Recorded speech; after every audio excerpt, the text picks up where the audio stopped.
Hello बच्चों, जय हिंद। और कैसे हैं? उम्मीद करता हूं अच्छे होंगे। ये शुरू करते हैं आज का क्लास। हो चुका आगाज युग बदलने की तैयारी। अब की बार पेपर की खोपड़ी में छेद करनी है।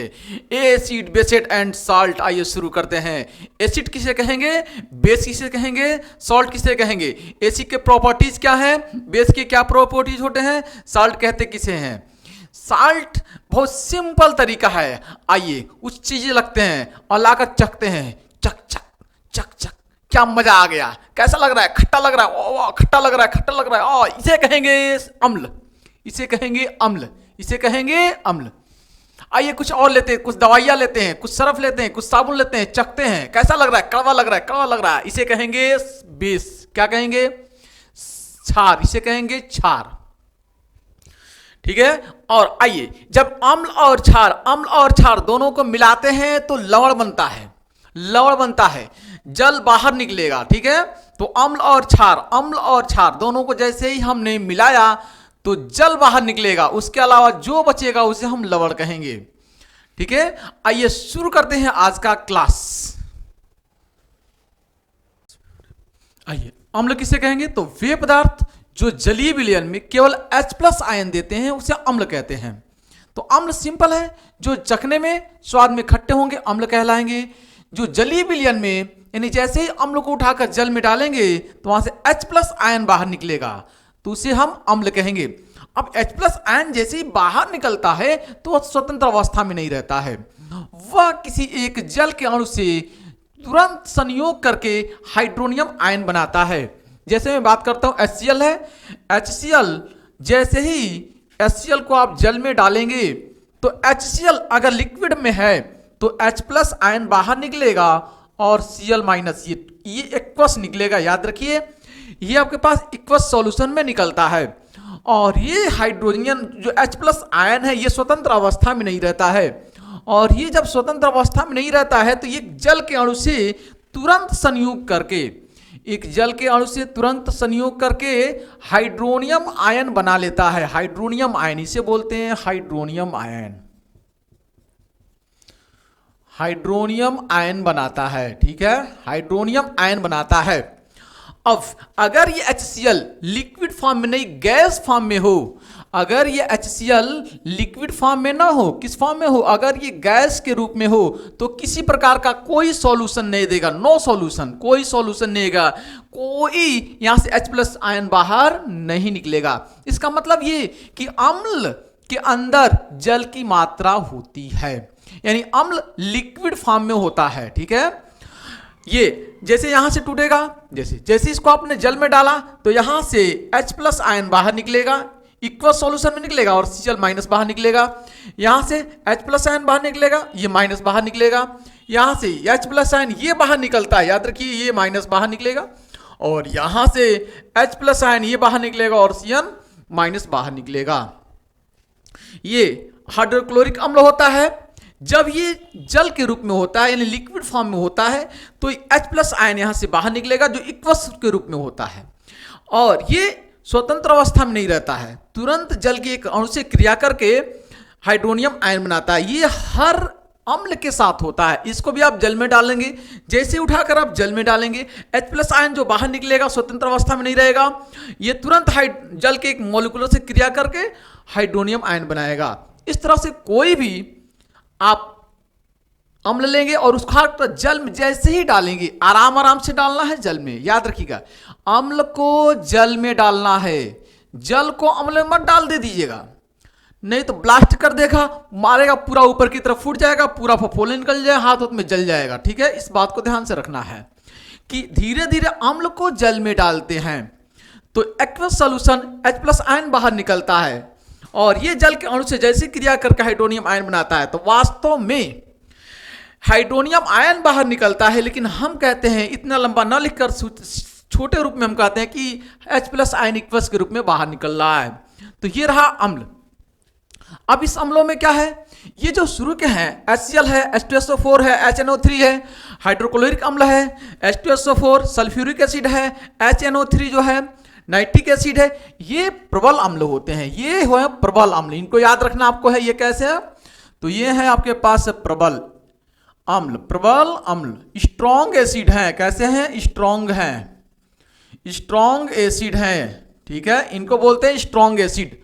और ये जो है इधर इधर ये वीक एसिड हैं, वीक यानी दुर्बल अम्ल हैं। कैसे हैं? दुर्बल अम्ल हैं, ठीक है, कैसे हैं? दुर्बल अम्ल हैं, वीक एसिड हैं। अब आइए हम देख लेते हैं, अम्ल हो गया क्षार के बारे में। आइए बेस देख लेते हैं हम लोग का क्षारक के बारे में। तो वे पदार्थ जो जलीय विलयन में केवल OH माइनस आयन देते हैं उसे हम क्षारक कहते हैं। क्षारकों को जैसे ही आप उठाकर जल में डालेंगे तो वहां से OH माइनस बाहर निकलेगा, OH माइनस बाहर निकलेगा, उसे हम कहेंगे क्षारक। यानी NaOH जो है इसको जैसे ही आप इक्वस सॉल्यूशन में आप डालते हैं, जैसे ही आप जल में डालते हैं इस क्षारक को, तो यहां से Na अलग बनेगा, ठीक है, इक्वस, और यहाँ पे OH माइनस अलग इक्वस बनेगा, इन इक्वस सॉल्यूशन बनेगा, और ये आपके पास OH अलग बनेगा। ऐसे ही इसको जैसे आप डालेंगे उठाकर तो ये माइनस अलग हो जाएगा और ये प्लस अलग हो जाएगा। ये आपके पास जलीय विलयन में जाएगा जैसे, तो इसको जैसे ही आप डालेंगे तो ये आपके पास माइनस अलग हो जाएगा, ये प्लस अलग हो जाएगा। इसको जैसे आप डालेंगे तो ये अलग हो जाएगा, ये अलग हो जाएगा आपके पास।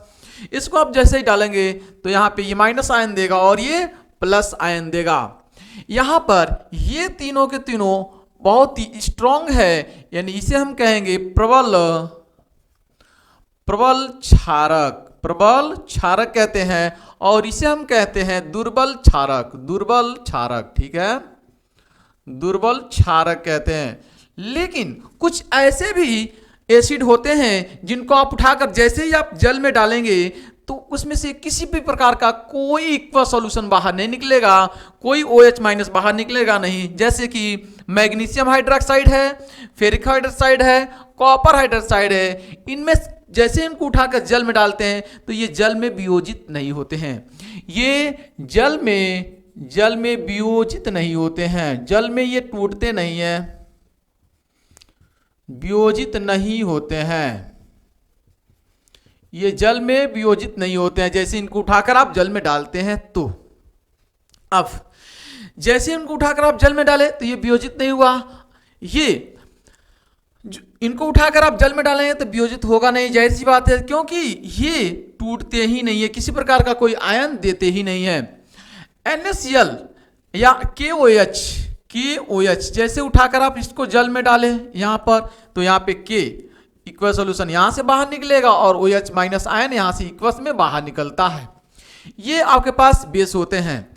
अब आप बेस यानी क्षारक और अम्ल जैसे इन दोनों को मिलाते हैं तो जल बाहर निकलता है और जो बचता है वह लवण कहलाता है। आइए लिखते हैं इसको। आइए, वे पदार्थ जो अम्ल और क्षारक के पारस्परिक क्रिया से बनते हैं उसे हम कहते हैं लवण, ठीक है, पारस्परिक अभिक्रिया से जो बनते हैं उसे हम कहते हैं लवण। जैसे आप अम्ल मिला लिए, आप अम्ल ले लिए, आप किसी क्षारक को ले लिए, आप क्षारक ले लिए, और इनको आप क्रिया कराएंगे तो जो बनेगा वह कहलाएगा आपके पास लवण, जो बनेगा और लवण, और जल यहाँ से बाहर निकल जाएगा। यह प्रक्रिया लवण बनेगी इस प्रक्रिया से।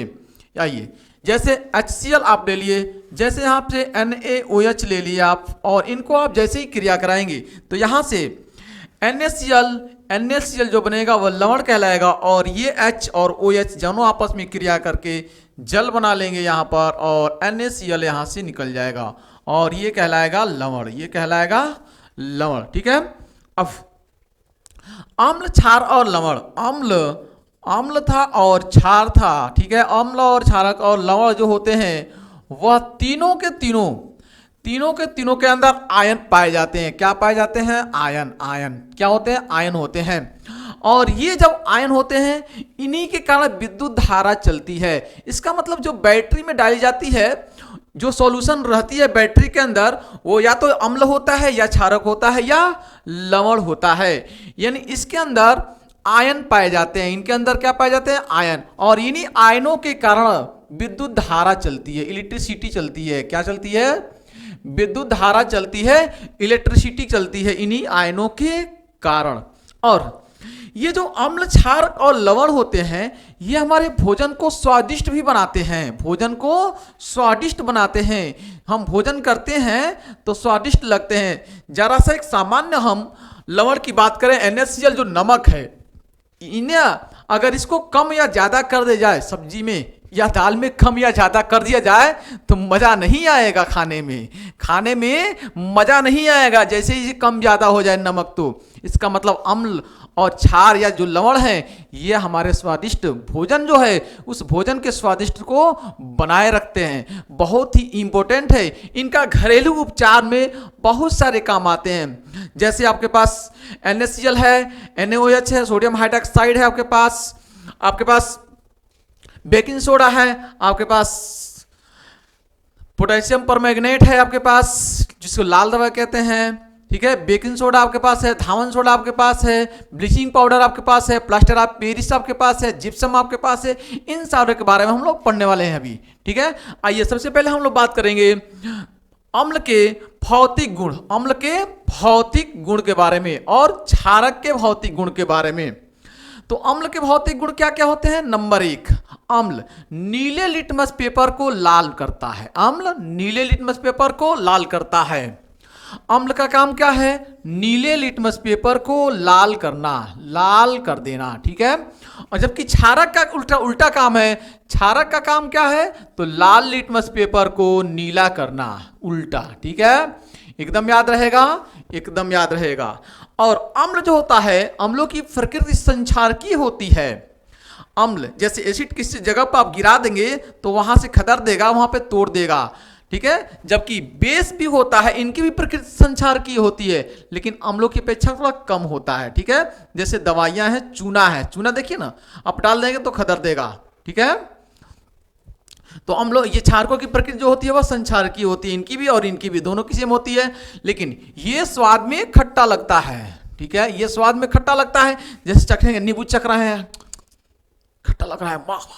और जैसे ही आप क्षारक लेंगे तो ये स्वाद में कड़वा लगता है। ये स्वाद में क्या लगता है? ये स्वाद में कड़वा होता है, कड़वा होता है। जैसे आप कोई दवाइयाँ खा रहे होते हैं, है ना, आप साबुन चख रहे हैं आप से, ठीक है, आप सर्फ चख लें, है ना, कभी चखे कि नहीं चखे? चख लिए। तो ये सब स्वाद में कड़वा लगता है, ठीक है, ये सब क्षारक होता है। इनके भी घरेलू उपचार हैं, इनके भी घरेलू उपचार हैं, और लवण के भी घरेलू आपके पास उपचार हैं, ठीक है। तो आइए इनके बारे में हम लोग बात करें। सबसे पहले इस अम्ल और क्षारक के रासायनिक गुण देख लेते हैं। भौतिक गुण क्या है? तो सीधा, अम्ल स्वाद में खट्टे होते हैं, अम्ल नीले लिटमस पेपर को लाल कर देते हैं, और अम्ल की प्रकृति संक्षारकीय होती है। क्षारक में लिखेंगे आप कि क्षारक लाल लिटमस पेपर को नीला कर देते हैं, स्वाद में ये कड़वे होते हैं, और इनकी प्रकृति संक्षारकीय होती है। ये वह भौतिक गुण होगा। रासायनिक गुण बात करते हैं, ठीक है। नेक्स्ट, ये रिएक्शन विथ मेटल, धातुओं के साथ अभिक्रिया क्या होती है?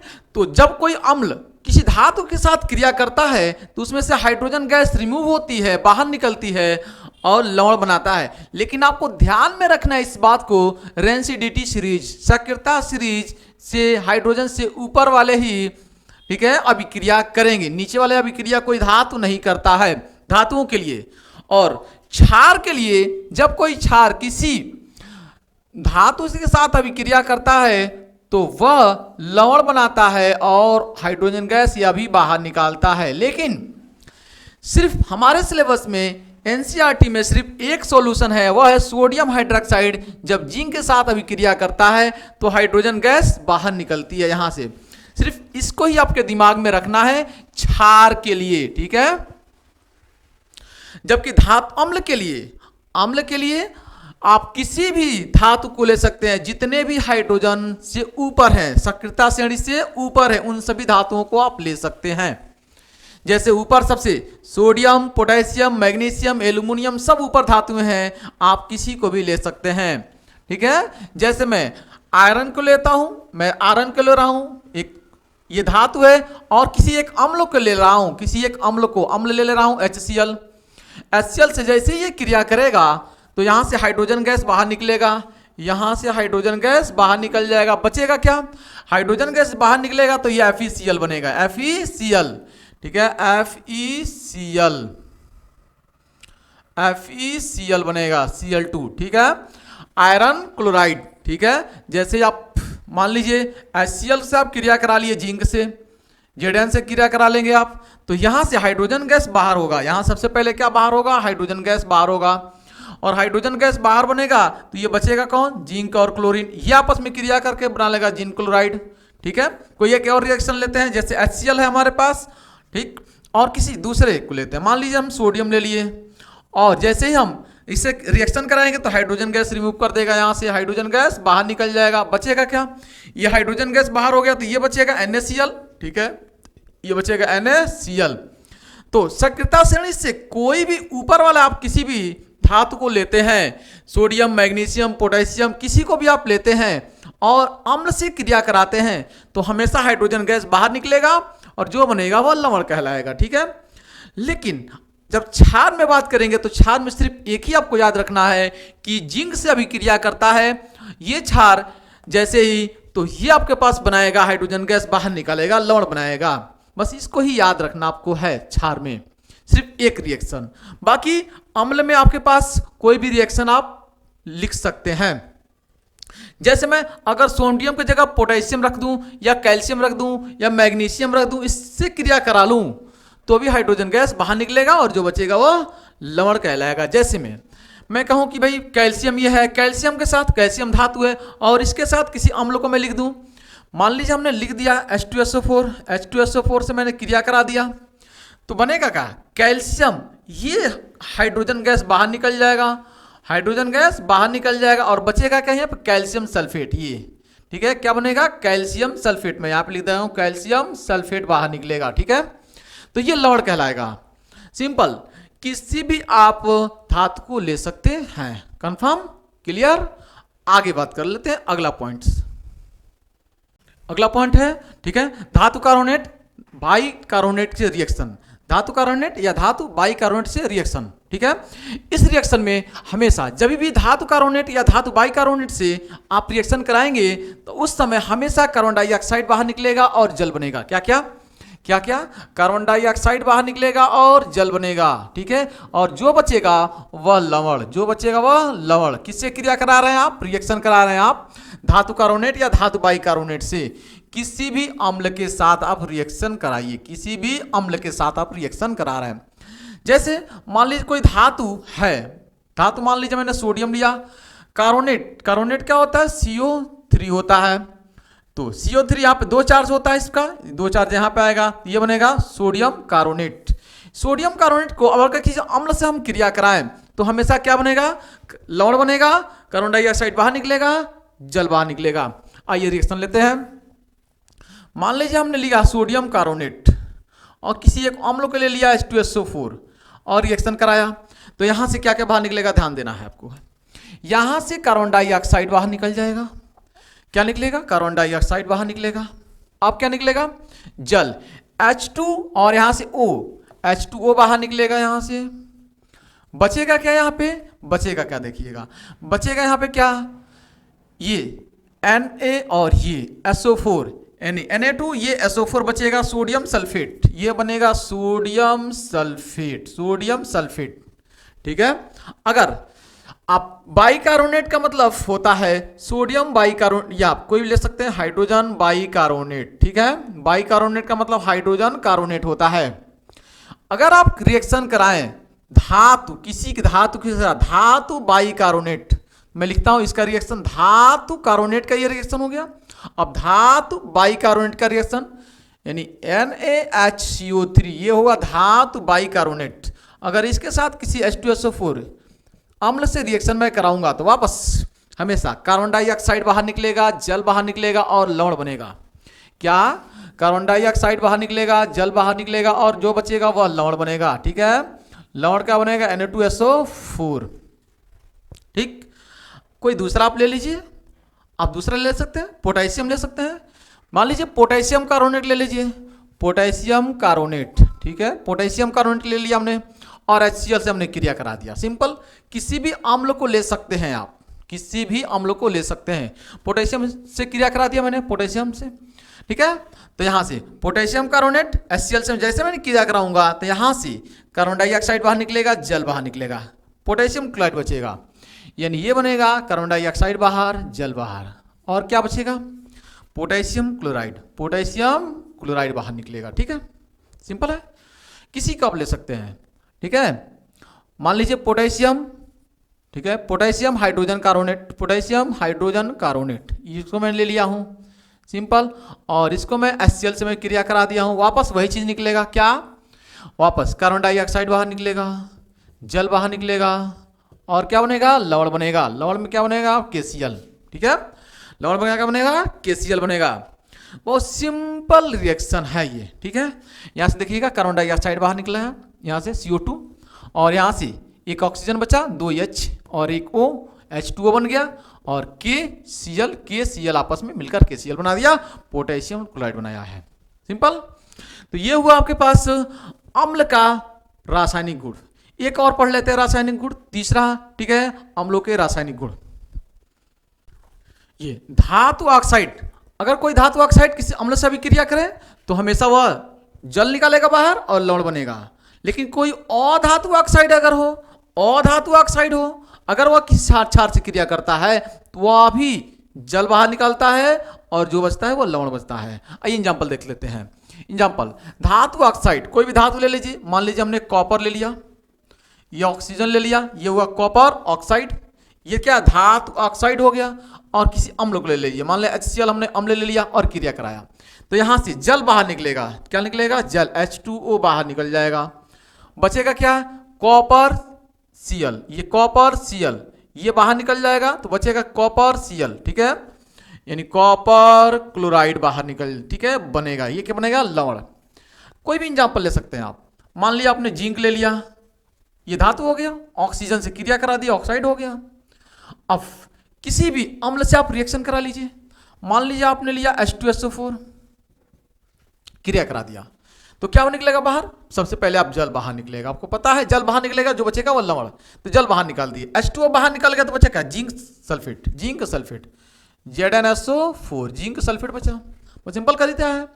एक और एग्जाम्पल, ठीक है, किसी और एग्जाम्पल को ले लेते हैं, मान लीजिए हमने लिया, ठीक है, कैल्शियम और ऑक्साइड, और कोई तीसरा ले लीजिए, मान लीजिए हमने लिया HNO3, नाइट्रिक एसिड ले लिया हमने, नाइट्रिक एसिड ले लिया, जैसे मैं क्रिया कराऊंगा यहाँ से तो यहाँ से जल बाहर निकलेगा, यहाँ से क्या निकलेगा बाहर, जल बाहर निकलेगा, बचेगा क्या, कैल्शियम नाइट्रेट, कैल्शियम नाइट्रेट, ठीक है, कैल्शियम नाइट्रेट बचेगा, कैल्शियम नाइट्रेट, ठीक है, कैल्शियम नाइट्रेट, ठीक है, सिंपल कहानी है। अगर अधातु ऑक्साइड हो, ठीक है, अधातु ऑक्साइड, अधातु कोई ले लीजिए, कार्बन ले लीजिए, ऑक्सीजन से क्रिया करा लीजिए, कार्बन डाइऑक्साइड अधातु ऑक्साइड हो गया। किसी भी क्षार को ले लीजिए आप, मान लीजिए हमने NaOH ले लिया, क्षार को ले लिया और क्रिया कराया तो हमेशा क्या बाहर निकलेगा, यहाँ से भी जल, यानी जल पहले बाहर लिख दीजिए H2O, जैसे ही आप इसे जल बाहर निकलेंगे H2O तो बचेगा क्या, यहाँ पे बचेगा क्या, यहाँ बचेगा, देखिए यहाँ पे H2O, जैसे ही आप बाहर निकलेगा ये तो बनेगा Na और ये C, तो बनेगा क्या, ये सोडियम कार्बोनेट, ये बनेगा सोडियम, ठीक है, कार्बोनेट, सोडियम कार्बोनेट बनेगा, सिंपल कहानी बन जाएगी, ठीक, सोडियम कार्बोनेट बन जाएगा, ऐसे सिंपल। तो ये रहा आपके पास इसके रासायनिक गुण, ठीक है, इसके रासायनिक गुण हो गया। आइए थोड़ा सा हम ले लेते हैं सूचक के बारे में, सूचक अम्ल क्षार, ठीक है, सूचक के बारे में देख लेते हैं एक लाइन। आइए, अम्ल क्षार सूचक वे पदार्थ होते हैं जिनका अम्लीय विलयन में एक रंग होता है और क्षारीय विलयन में इनका रंग दूसरा हो जाता है। ऐसे हम सूचक को कहते हैं अम्ल क्षार सूचक, जो हमारे सिलेबस में है, ठीक है, इन्हीं के बारे में बस हमको जानना है, बस ये 4 पॉइंट आपको याद रखना है कैसे भी। लिटमस जो पेपर होता है वह अम्लीय माध्यम में लाल होता है जबकि क्षारीय में नीला हो जाता है। लिटमस पेपर जो अम्लीय होता है, लिटमस जो होता है वह सूचक है, एक लिटमस सूचक है, ये अम्लीय में लाल रहता है जबकि क्षारीय में नीला हो जाता है। हल्दी है जो अम्लीय में पीला रहता है जबकि क्षारीय में लाल हो जाता है। फिनाल्फ्थैलीन है जो रंगहीन होता है अम्लीय में, लेकिन क्षारीय में जैसे जाता है तो वह गुलाबी हो जाता है। मेथिल ऑरेंज है जो अम्लीय में लाल होता है, जैसे क्षारीय में जाता है तो पीला हो जाता है। इस बात को आपको याद रखना है कि लिटमस विलयन जो होता है वह मूलतः बैगनी रंग का होता है, मूलतः बैगनी रंग का होता है, ठीक है, इतनी बात को आपको नोट करके रखना है, स्क्रीनशॉट लीजिए इसका। अगला हम पॉइंट बात करते हैं उदासीनीकरण का, न्यूट्रलाइजेशन का। आइए, न्यूट्रलाइजेशन क्या होता है, उदासीनीकरण, जब कोई अम्ल किसी क्षार से अभिक्रिया कराते हैं तो जल बनता है और लवण बनता है। यह अभिक्रिया यह पूरी की पूरी एक क्रिया उदासीनीकरण कहलाती है। जब कोई एक अम्ल कोई एक क्षार से रिएक्शन करता है और जल बनाता है और जो बनता है उसके साथ लवण बनता है। यानी जब कोई अम्ल किसी क्षार से अभिक्रिया करके लवण और जल बनाता है, इस अभिक्रिया को उदासीनीकरण अभिक्रिया कहते हैं। अम्ल और क्षार जैसे ही क्रिया करता है तो लवण और जल बनाता है, इस क्रिया को उदासीनीकरण अभिक्रिया कहते हैं। जैसे में अम्ल को ही लेते हैं HCl, किसी क्षार को लेते हैं NaOH, और जैसे ही हम क्रिया कराएंगे तो ये बनेगा आपके पास जल H2O और बनेगा आपके पास जल। यहाँ से H, यहाँ से H, यहाँ से H, यहाँ से HO, ये बन जाएगा H2O और ये जो बचेगा ये NaCl नमक, ठीक है, ये कहलाएगा लवण, ये कहलाएगा लवण। ऐसे दूसरा एग्जाम्पल ले लेते हैं। मान लीजिए HCl है, ठीक है, किसी दूसरे को ले लेते हैं क्षार को। मान लीजिए हमने KOH ले लिया और इससे रिएक्शन करा दिया तो यहाँ से OH, यहाँ से OH और यहाँ से H मिलके बनेगा जल। यहाँ से बनेगा जल H2O और जो बचेगा वो बनेगा पोटेशियम क्लोराइड, पोटेशियम क्लोराइड, ठीक है। इस तरह से कोई भी रिएक्शन हो रहा है, ठीक है, कोई भी रिएक्शन होगा, जब एक अम्ल और एक क्षार से रिएक्शन करेगा तो हमेशा लवण और जल बनाएगा। इस अभिक्रिया को कहेंगे उदासीनीकरण अभिक्रिया। इस अभिक्रिया को उदासीनीकरण अभिक्रिया कहते हैं। अब हम बात करते हैं सीधा सीधा पीएच वैल्यू की। सोरेनसन द्वारा दिया गया पैमाना पीएच की बात करते हैं।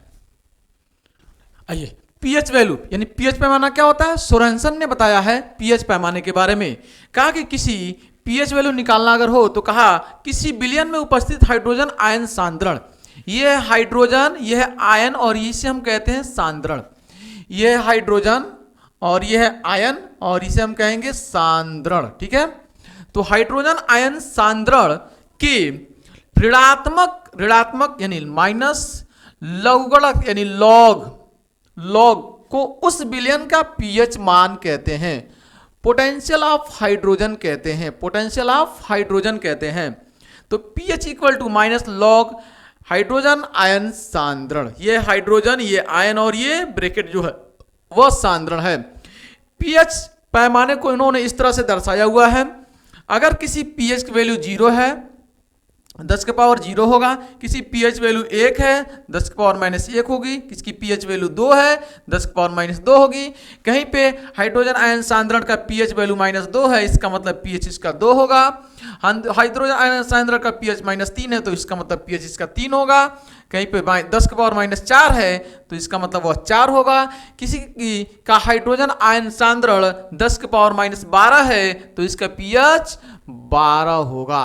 अब इस 7 को कहते हैं हम लोग उदासीन न्यूट्रलाइजेशन, ठीक है, न्यूट्रल यानी 10 के पावर अगर किसी का हाइड्रोजन आयन सांद्रण 10 के पावर -7 है तो इसका पीएच वैल्यू 7 होगा। और 7 जो होता है वह उदासीन होती है। क्या होता है, उदासीन होता है, न्यूट्रल होता है।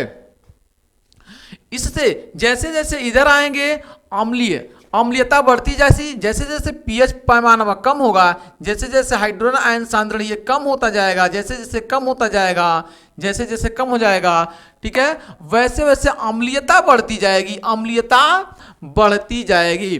और यहाँ पे 7 से जैसे जैसे आगे जाएंगे 14 की तरफ क्षारीयता बढ़ती जाएगी, क्षारीयता बढ़ती जाएगी।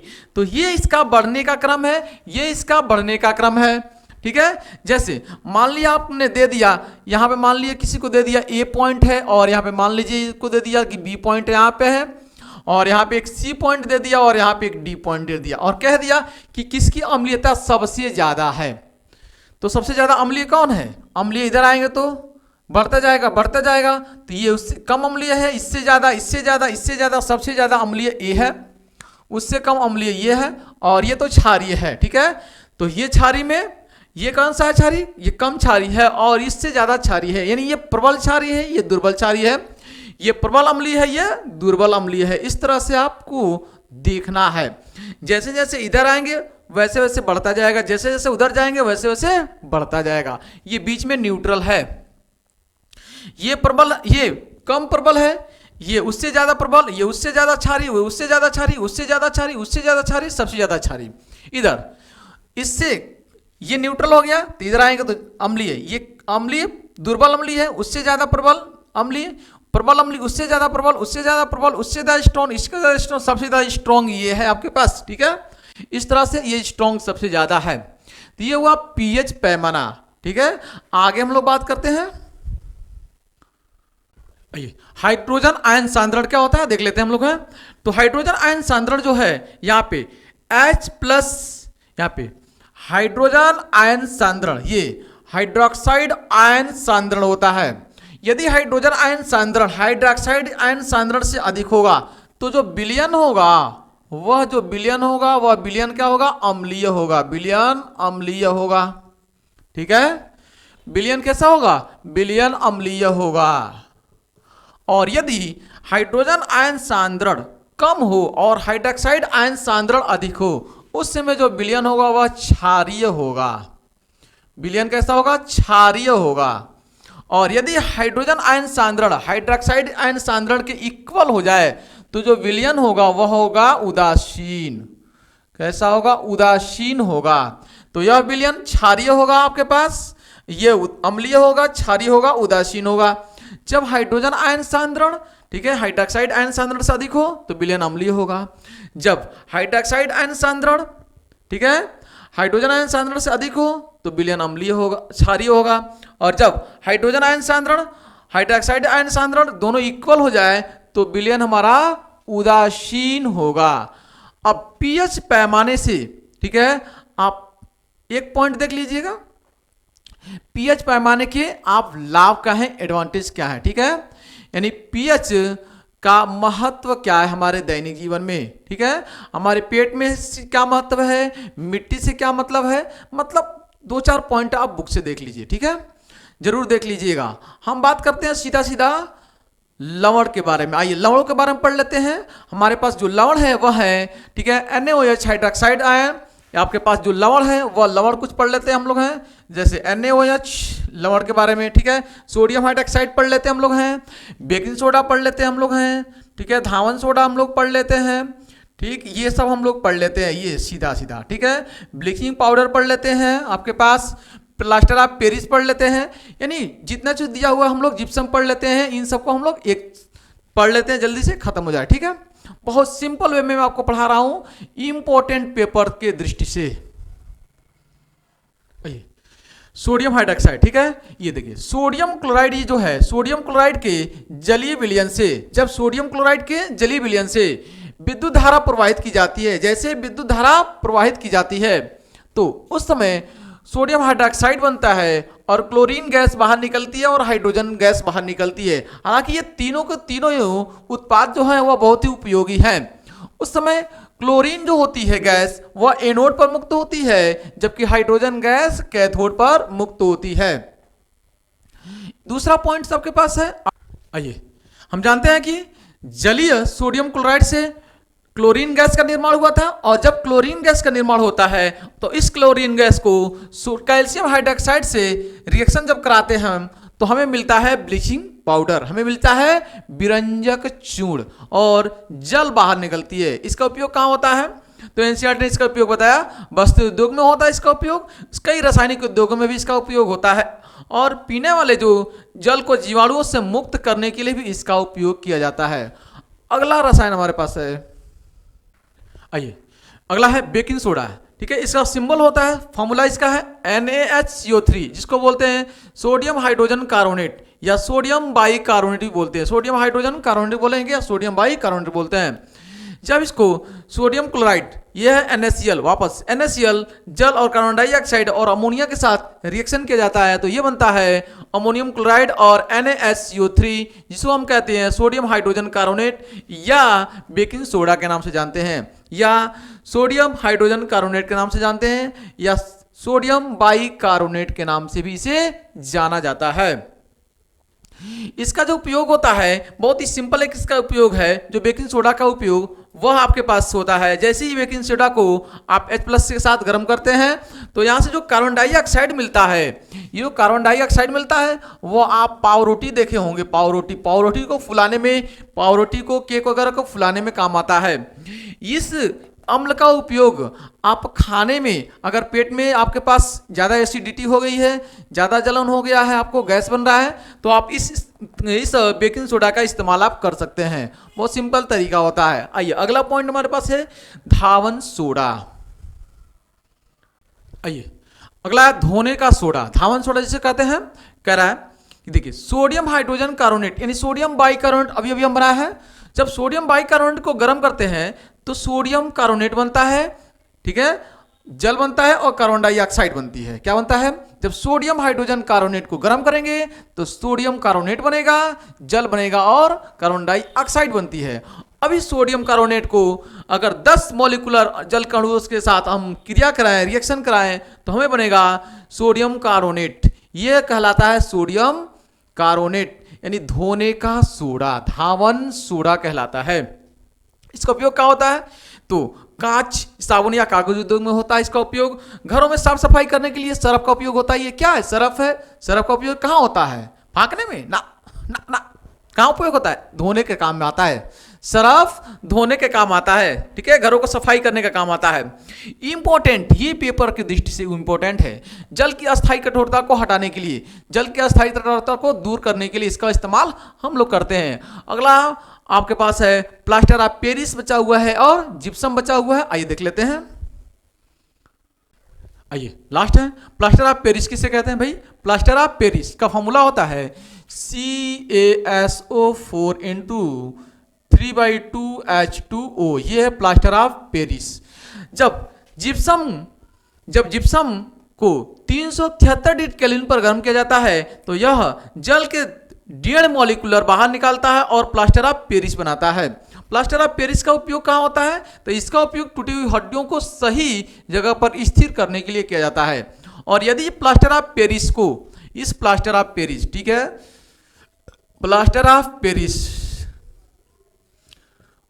ऑफ पेरिस के साथ अगर हम जल के कुछ अणु मिला दें, कितने? 1.5 जल के अणु यानी 1/2 जल के अणु अगर हम मिला दें तो वापस यह जिप्सम बन जाता है। वापस यही जिप्सम तैयार होता है, यानी ये जिप्सम बन जाता है, यह बन जाता है जिप्सम H2O। ये कहलाता है आपके पास जिप्सम, ठीक है।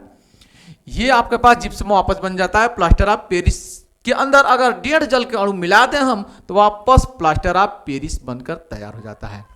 इस तरह से ये पूरा का पूरा चैप्टर आपका समाप्त होता है। Thanks for watching this video. जय हिंद, जय भारत।